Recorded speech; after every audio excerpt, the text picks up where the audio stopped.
Praise the lord. యేసుక్రీస్తు దివ్యనామంలో ఉదయకాల సమయంలో వాక్యం వింటున్న మీ అందరికీ నా హృదయపూర్వక వందనాలు తెలియజేస్తున్నా.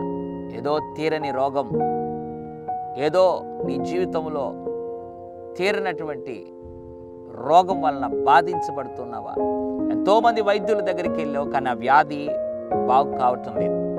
ఎంతోమంది వైద్యులను సంప్రదించావు, కానీ ఆ వ్యాధికి సంపూర్ణ విడుదల, స్వస్థత ఆ వ్యాధి నుండి నువ్వు పొందుకోలేకపోతున్నావు. ఎన్నో మాత్రలు వాడుతున్నావు, కానీ నీ జీవితంలో నెమ్మది లేకుండా ఉంది.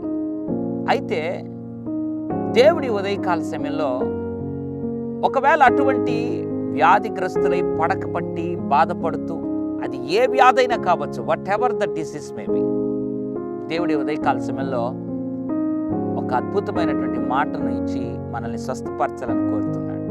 నమ్ముచున్నావా? ఇప్పుడే స్వస్థపరచబడతావు నమ్మితే.